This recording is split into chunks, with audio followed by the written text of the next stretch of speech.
Praise the lord. మన రక్షకుడు విమోచకుడు యేసుక్రీస్తు వారి శక్తి కలిగిన నామమున ఈ రోజున దేవుని వాక్య ధ్యానమునకు ప్రతి ఒక్కరికి మన పరిశుద్ధుని పేరిట ప్రైజ్ ద లార్డ్. దేవుని పేరు మీద బ్రతుకుతున్నటువంటి మనము మనల్ని నమ్మినటువంటి వారికి, అన్య జనాంగమైన కావచ్చు, దేవుని ప్రజలైనా సరే కావచ్చు, దేవుని ముఖం చూసి మనల్ని నమ్మినటువంటి వారికి మనం చేయాల్సింది ఏంటంటే, వాళ్ళకి చేతనైనంతగా మనం నమ్మకాన్ని కనపరిచి మేలు అనేది చేయాలి. చిత్రం ఏంటంటే, ఇప్పుడు చెప్పినటువంటి మాటలకి ఆపోజిట్ జరుగుతూ ఉంది. క్రైస్తవులు అంటే చాలు కొంతమందికి అసలు నమ్మకం ఉండదు. ఆ నమ్మకాన్ని పాడు చేసే విధంగా మన ప్రవర్తన ఉండాలి. ఎవరైతే క్రైస్తవులు నమ్మకూడదు అని అనుకుంటూ ఉన్నారో వాళ్ళ నమ్మకాన్ని వమ్ము చేయాలి. ఇప్పటి నుంచి క్రీస్తు యొక్క అడుగు జాడల్లో నడుద్దాం. ఆమేన్. ఎవరైతే అటువంటి ఆలోచనలు కలిగి ఉన్నారో వాళ్ళ యొక్క ఆలోచన తప్పు అనేది మన జీవితంలో నుంచే చూపిద్దాం. ఆమేన్. దేవుని నామమునకు మహిమ కలుగును గాక. పరిశుద్ధ గ్రంథంలో రాయబడినటువంటి వారి జీవితాల్లో ఎటువంటి నమ్మకాన్ని, దేవునిని బట్టి ఎటువంటి జీవితాన్ని కలిగి ఉన్నారో ధ్యానించుకుందాం. తద్వారా మనము వారి నుంచి నేర్చుకోవాల్సింది. అలాగనే ఇప్పుడు క్రీస్తు మనకి ఏ విధంగా జీవించాలో ఆయన లేఖనాల్లో చెప్పినట్లుగా మనల్ని మనము మరొక్కసారి అదే విధంగా నడుచుకున్న వారేమో స్థిరపడిపోండి. అసలు క్రీస్తు అడుగు జాడల్లో నడవకుండా ఎవరైతే ఎదుటిన్నటువంటి మనుషుని నమ్మకాన్ని, అవునరా నువ్వు అనుకున్నదే కరెక్ట్, మమ్మల్ని నమ్మకండి అని అనుకుంటా ఉంటారు చూడండి. వాళ్ళ నమ్మకాన్ని ఎవరైతే నిలబెడతా ఉన్నారో మీరేం చేస్తారంటే లేఖనాలకి దగ్గరయ్యి ప్రవర్తనని లేఖనానికి తగ్గట్లుగా మార్చుకొని ఎదుటిన్నటువంటి మనుషుని ఆలోచనని తుడిచిపెట్టండి. ఆమె ఇప్పటికే దేవుని అడుగు జాడల్లో ఉండేవాళ్ళేమో దేవుని ఆ వాక్యంలో స్థిరపడిపోండి. దేవుని అడుగు జాడల్లో లేకుండా ఎవరైతే ఉన్నారో ఇప్పటి నుంచి ఆయన అడుగు జాడల్లో నడవటానికి ప్రయత్నించండి. ఇంకా లేఖనాన్ని చదువుకుందాం. మనకందరికి తెలిసినటువంటి రూతు గ్రంథంలో నుంచి అత్త కోడళ్ళు ఉన్నారు కదా, వాళ్ళిద్దరి గురించి ఒకసారి చూద్దాం. మొదటి అధ్యాయము 4వ వచనం. రూతు గ్రంథం 1వ అధ్యాయం 4వ వచనం. వారు మోయాబు స్త్రీలను పెళ్లి చేసుకొనిరి. వారిలో ఒక దాని పేరు ఓర్ప, రెండవ దాని పేరు రూతు. ఈ నయోమి పెనిమిటితో పాటు మోయాబు దేశానికి బతుకుదామని అడిగిపోయింది. పోయిన తర్వాత ఆమె కుటుంబం అంతా చల్లా చెదరైపోయింది. మొదట భర్త చనిపోతాడు, తర్వాత ఈ మోయాబు స్త్రీలని పెళ్లి చేసుకున్నటువంటి 2 కుమారులు కూడా చనిపోయి ఒంటిగా మిగులుతుంది. నయోమి అనేటువంటి ఆమె దేవుని అడుగు జాడల్లో నడుస్తున్నటువంటి ఆమె ఒంటిగా నిలబడిపోతుంది. ఈ అనవసరంగా ఈ దేశానికి వచ్చా దేవుని ప్రజలతో పాటు ఆయన ఏర్పరిచినటువంటి సంఘంలో నుండి ఆ సంఘంలోనే మనము ఫలిస్తే, ఓపిక కలిగి ఫలిస్తే జీవితం ఫలిస్తుంది. అంతేగాని పచ్చగా ఉన్నటువంటి వైపు చూసి పరిగెత్తుకుంటూ పోయి ఆ పచ్చని గడ్డిలో పచ్చగా ఉన్నంతసేపు పల్లీలు తినుకుంటా, ఈ అంటే పోసుకోలు ముచ్చట్లు అంటారుగా, ఇవి చెప్పుకుంటా ఉండి ఆ పచ్చని గడ్డి ఎండిపోయి జీవితం కూడా ఎండిపోయే సమయానికి అప్పుడు తెలిసి వస్తుంది. అరే మనం ఇందిరా పచ్చిగా ఉందనుకుని వచ్చాడు కూర్చుంటే అంత మాడిపోయింది, ఎండిపోయింది ఏందని చెప్పినని జీవితం అప్పుడు తెలిసి వస్తుంది. దేవుని ఏర్పాటును బట్టి మీకు అవసరం, జాగ్రత్తగానండి. దేవుని ఏర్పాటును బట్టి ఆయన మమ్మల్ని ఈ సంఘానికే, ఈ స్థలానికే, ఈ ఉద్యోగానికే, దీనికే ఏర్పాటు చేసిండు. మేము తొందరగా ఎదిగి పడిపోవటం కంటే ఓపికతో ఎదిగి స్థిరపడటం నాకు చాలా అవసరం అనుకొని మీ హృదయంలో స్థిరపడిపోయినటువంటి దేవుని తీర్మానాన్ని అలాగనే స్థిరపరచుకోండి.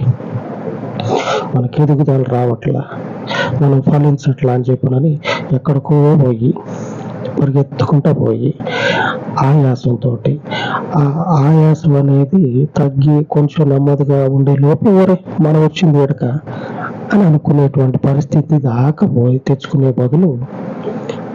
బదులు ఆయన ఏర్పాటు చేసింది ఇదే. ఇంకొకటి చెప్పాల్సిన అవసరం లేదు. నా జీవితంలో ఆయన చేతి కార్యాలను చూసి నేను మాట్లాడుతా ఉన్నా అని చెప్పగలిగేంతగా ఆయన మీకు తెలియజేసినట్లయితే, మీరున్నటువంటి స్థలం నుంచి, సంఘం నుంచి, కుటుంబం నుంచి, ఉద్యోగం నుంచి కదలొద్దు, ఓపిక కలిగి ఉండండి. ఆ ఓపిక మీకేం చేస్తుందంటే క్షేమంతో పాటు స్థిరత్వాన్ని ఇస్తుంది. ఇదే కదా కావాల్సింది. క్షేమం కలగాల, స్థిరపడిపోవాలా. ఈ నయోమి అట్లా ఏం చేస్తుందంటే మోయాబు దేశానికి పోయి అక్కడ మంచి కళకళలాడుతూ పోయింది, పుష్కలంగా పోయింది.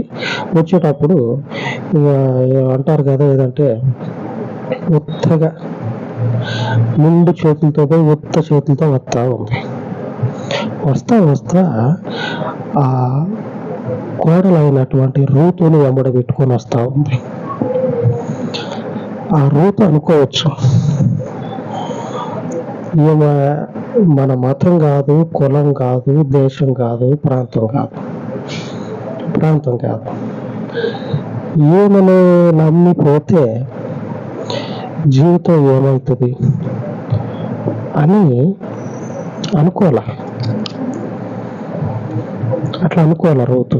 ఎందుకంటే దగ్గరుండి చూసింది, సొంత అత్త కదా, దగ్గరుండి చూసింది. మనిషి బుద్ధి ఎట్లాంటిది, ప్రవర్తన ఎట్లాంటిది, మాట తీరు, నడవడికి ఎట్లాంటిది దగ్గరుండి చూసి, నేను కూడా మీ దేశానికి వస్తా, నువ్వు కొలిచే యెహోవాను నేను కూడా కొలుస్తా. మరి పెళ్ళైతే భర్తకి కలిగినటువంటిది ఏదైతే ఉంటుందో అది భార్యకు చెందుతుంది. అట్లా కాకుండా లేని వాటి కోసం ఆరాటపడి జీవితాన్ని పాడు చేసుకునేటువంటి వాళ్ళు ఎంతోమంది ఉన్నారు. భర్తకి కలిగింది ఏదైతే ఉంటుందో అది నాది అనుకొని ఆమెను నమ్మి ఆ దేశాన్ని, ఆమె జాతిని విడిచిపెట్టేసింది. ఈ నయోమిని నమ్మి దేవుణ్ణి నమ్ముకున్నటువంటి వారిని వారి ప్రవర్తనను బట్టే ఇట్లా ఐడెంటిఫై చేయవచ్చు, ఇట్లా గుర్తించవచ్చు, ఇట్లాగనే కనుక్కోవచ్చు వాళ్ళని. వాళ్ళ మాట తీరు ఎట్లుంది, వాళ్ళ బుద్ధి ఎట్లున్నది, వాళ్ళ జీవితంలో వారు మాట్లాడేటువంటి మాట కావచ్చు, వారి యొక్క జీవన విధానం కావచ్చు ఎట్లుందో చూసి చెప్పేస్తారు. చూసినటువంటి రూతు ఆ అత్త వెంబడిపోవటానికి సిద్ధపడి పోయినటువంటి అత్త రూతుని తీసుకొని పోయింది కదా. అత్త సిద్ధపడి ఈ అత్త అంబడి కూడా రూతు పోవటానికి సిద్ధపడింది. వీళ్ళిద్దరూ కలిసి ఇశ్రాయేల్ దేశానికి వస్తారు. ఇశ్రాయేల్ దేశానికి వస్తే బెత్లెహేంలోకి పోతారు. మొదటి అధ్యాయంలోనే ఉంటుంది. బెత్లెహేంకి వస్తారు. వచ్చిన తర్వాత ఇక అత్త ఆమెకున్నటువంటి ఉక్రోషాన్ని, కోపాన్ని అంతా కూడా బయట పెట్టవచ్చు. ఎందుకంటే వాళ్ళ దేశంలో ఉండి ఆమెను జుట్టు పట్టుకుంది అంటే ఈమెకి గింజలు ఉండవు, తిండి గింజలు ఉండవు, ఇక బతకటానికి తినటానికి తిండి గింజలు ఉండవు. ఎందుకంటే వాళ్ళ దేశంలో ఆమెకి ఏమన్నా హాని తలపెడితే ఈమెకే ఇబ్బంది. అందుకని సొంత దేశం వచ్చింది కదా, సొంత దేశం వచ్చినాక ఆ కోడల్ని ఏమైనా చేయొచ్చు అత్త. ఎందుకంటే ఆ దేశాన్ని విడిచిపెట్టి వచ్చేసింది కోడలు, విడిచిపెట్టేసి వచ్చింది, నమ్ముకొని వచ్చినటువంటి ఆ కోడలకి అత్త ఏం చేసిందంటే దగ్గరుండి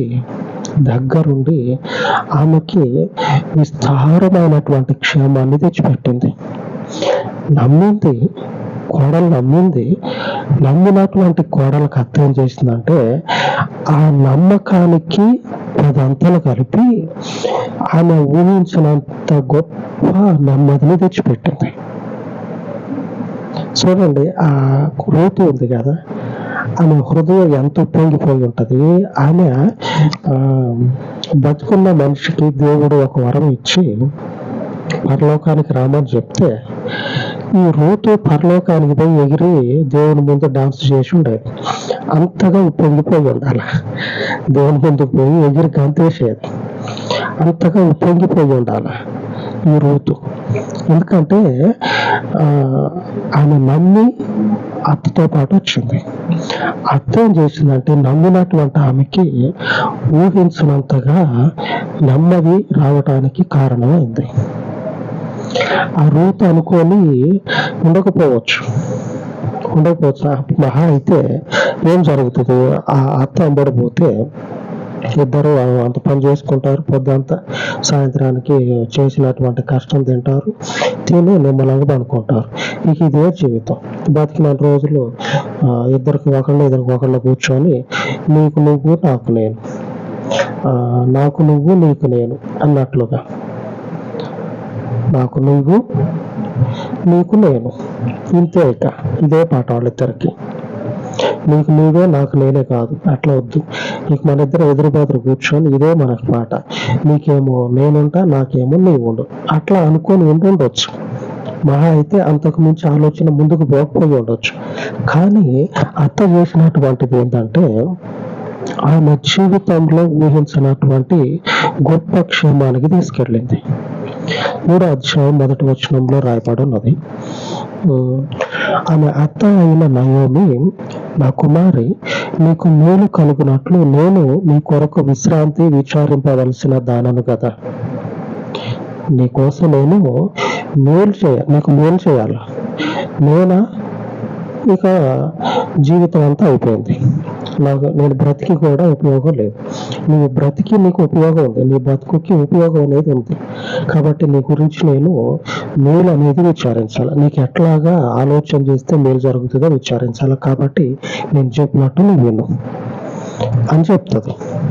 నేను చెప్పినట్టు నువ్వు విను అని చెప్పినని చెప్తే ఆమె మాట జబదాటకుండా రూతు ఏం చేస్తుందంటే ఆమె చెప్పినట్లుగా వింటే ఆ రూతు జీవితానికి గొప్ప క్షేమం కలుగుతుంది. ఆ దేశంలో ఉన్నప్పుడు భర్త చనిపోయాడు, కుమారులు చనిపోయారు. వారిని చేసుకున్నటువంటి వారిలో 2 కోడళ్ళు కూడా వేరే జాతి మనుషులు, మోయాబీయులు. 2 కూడా ఇశ్రాయేలీయులు కాదు, మోయాబీయులు. ఈమె దేశానికి వచ్చిన తర్వాత అనొచ్చు, మిమ్మల్ని చేసుకొని నా కొడుకులు 2 చచ్చిపోయారు అని జుట్టు పట్టుకొని ఈడ్చి తనొచ్చు. ఒకప్పుడు క్రీస్తు యందు ఉన్నటువంటి నమ్మకము, ఆ మనిషి యొక్క విశ్వాసం ఏమైతే ఉన్నదంటే సర్వసత్యంలోనికి వెళతా ఉంది. అంటే నమ్మకము ఉన్నటువంటి మనిషికి ఆ నమ్మకానికి తగ్గట్లుగా క్షేమం వైపు దేవుడు తీసుకెళ్తా ఉన్నాడు. ఈ నయోమి చేయొచ్చు అట్లాగా. క్రైస్తవులు నమ్ముకొని పోతే నిండా ముంచారని చెప్పేటువంటి పరిస్థితులు ఉన్నటువంటి రోజుల్లో కొన్ని వేల సంవత్సరాల కిందట నయోమి ఏం చేసిందంటే, క్రీస్తు యందు విశ్వాసం ఉంచితే, ఆయనను నమ్మి వస్తే హాని అనేది రాదు, మోసం అనేది జరగదు. ఆయన యొక్క ఆత్మను కలిగినటువంటి వారిని నమ్మినట్లయితే, ఆయన చేత నడిపించబడేటువంటి వారిని అనుసరించినట్లయితే, ఆయన పేరు చెప్పుకుని మోసాలు చేసేటోళ్ళు కూడా ఉన్నారు కదా. నయోమి దేవుని ఆత్మ చేత నడిపించబడతా ఉంది దేవుని సన్నిధికి. ఒకనొక సందర్భంలో ఆ దేశానికి పోయి ఇబ్బందులు పాలైంది. ఇబ్బందులు పాల్పడి ఇట్లా కాదు, ఇక దేవుని సన్నిధికే పోదాం, అక్కడనే నిలబడదాం, అక్కడనే మేలు అనుభవిద్దాం. ఆయన కాదని వచ్చినటువంటి భూమి ఎట్లయిపోయింది, మన జీవితాలకి శాపాన్ని తెచ్చిపెట్టింది. ఈ భూమి, ఈ స్థలం మనకి అక్కడికి రాదు, ఇది మన కొద్దే అవుతుంది అని పోయింది. పోయేటువంటి ఆమె తన దేశానికి తిరిగి వచ్చిన తర్వాత ఈ రూతు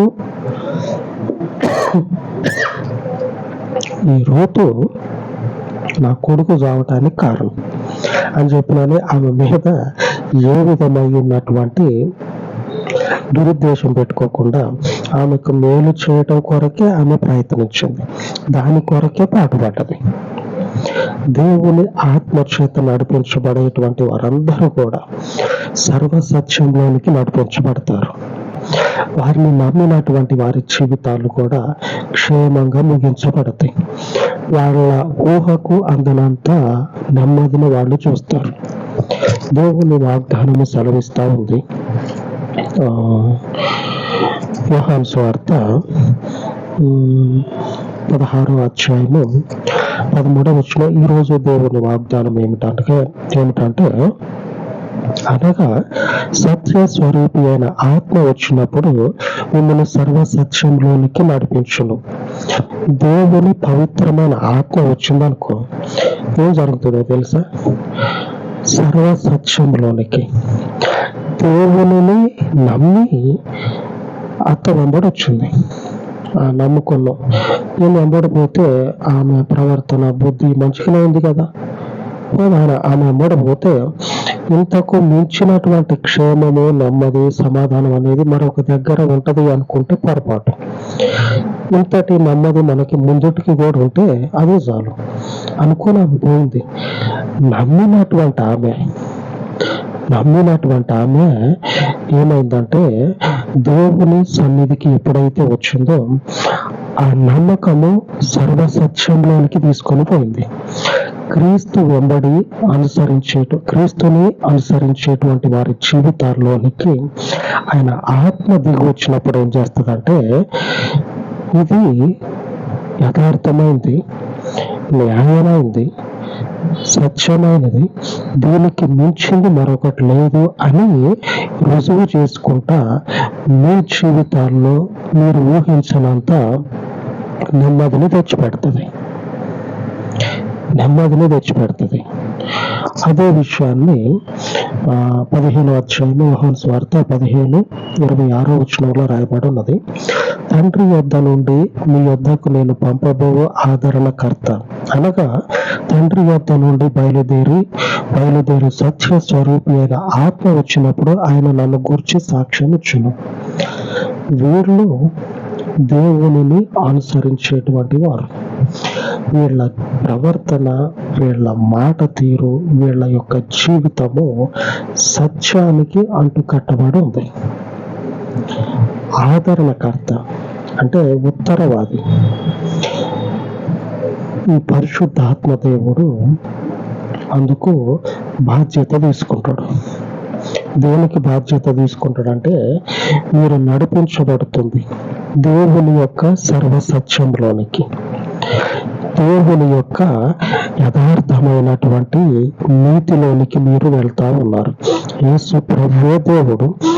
ఆయన యందు మీరు చూపించేటువంటి ప్రవర్తన, ఆయనను బట్టి మీరు కలిగినటువంటి ఈ ప్రవర్తన యథార్థమైంది, న్యాయమైంది అని ఆ ఆదరణకర్త ఏం చేస్తాడంటే, తన కార్యాల ద్వారా మిమ్మల్ని ఆ ప్రవర్తనలో, ఆ విశ్వాసంలో స్థిరంగా నాడతాడు. స్థిరంగా నాడతాడు. ఆ స్థిరమై ఉన్నటువంటి యథార్థతలో మనము మీదటికి రాంగ రోజు రోజుకి ఏం జరుగుతుందంటే నెమ్మదిని పొందుకుంటాం. మరెక్కడ కూడా దొరకనంత నెమ్మదిని, క్షేమాన్ని ఆయన మనకిస్తాడు. రూతు అదే పొందుకున్నది. ఆమెను నమ్మినటువంటి ఆమెను వెంబడించింది. వెంబడించిన తర్వాత ఆమె ఊహించినంత క్షేమాన్ని పొందుకుంది. రూతు గ్రంథంలో మొదటి అధ్యాయం 5వ వచనంలో రాయబడి ఉంటది. నయోమి అంటది, వారు ఇంచుమించు 10 సంవత్సరాలు అక్కడ జీవించిన తర్వాత 2 కుమారులు చనిపోతారు. నయోమికి ఉన్నటువంటి 2 కుమారులు చనిపోతారు. నయోమి అనుకోవచ్చు, నయోమి అంటది కాదు, అనుకోవచ్చు అట్లాగా, మీ వలనే నా 2 కుమారులు చనిపోయారని చెప్పనని ఆ రూతుతోట అనొచ్చు. అనకపోగా నమ్మినటువంటి ఆమెకి దేవుని న్యాయాన్ని, ఆ నీతిని కనపరిచి, నమ్మినటువంటి ఆమెకి ఆ నీతిలోనే ఆమె స్థిరపడులాగున చేసి క్షేమాన్ని తెచ్చిపెట్టింది. నమ్మి తన వెంబడొచ్చింది కదా, ఆమె దేశాన్ని విడిచిపెట్టింది, వారి యొక్క బంధువుల్ని మొత్తాన్ని కాదనుకొని నమ్మి వచ్చింది. దేవుని మనిషిని నమ్మి వస్తే సర్వసత్యంలోనికి నమ్మినటువంటి ఆమె దేవుని యొక్క క్షేమాన్ని ఆమె ఊహించని విధంగా పొందుకుంది.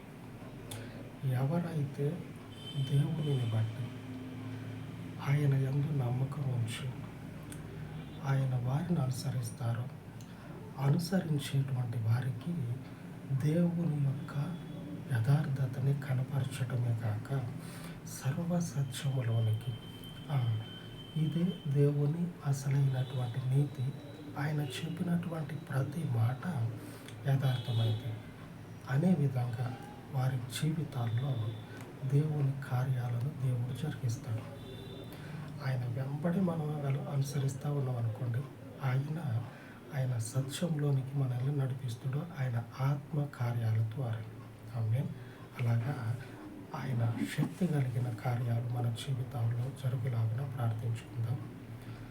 పరిశుద్ధుడా, కృప కలిగిన తండ్రి, మీ పవిత్రమైనటువంటి పాదముల చెంత ప్రార్థిస్తూ ఉండగా ఈ ప్రార్థన మనవులన్నిటినీ మీ కృపలో జ్ఞాపకం చేసుకొని నీ యందు విశ్వాసం వచ్చినటువంటి మీ ప్రజలందరికీ నీ పరలోకపు విస్తారమైనటువంటి క్షేమము పొందుకొనులాగున మీ పరిశుద్ధాత్ముని సహకారమును అనుగ్రహించు, ఆదరణకర్త ద్వారా సర్వసత్యంలోనికి నడిపించమని నీవు అనుగ్రహించినటువంటి ఉత్తరవాది ద్వారా నీ ప్రజలకు తండ్రి నెమ్మది కలుగులాగున, క్షేమము కలుగులాగున, పరిశుద్ధిని యందు ఉన్నటువంటి మా విశ్వాసమును స్థిరపరిచి నీ పరలోకపు సత్యమైనటువంటి కార్యములను జరిగించమని మీ నీతి కలిగినటువంటి నామం నాకు తండ్రి ఈ ప్రార్థన మనవులన్నిటినీ ప్రతిష్ఠించి యేసుక్రీస్తు శక్తి కలిగిన నామమున ప్రార్థించి వేడుకొనుచున్నాను తండ్రి.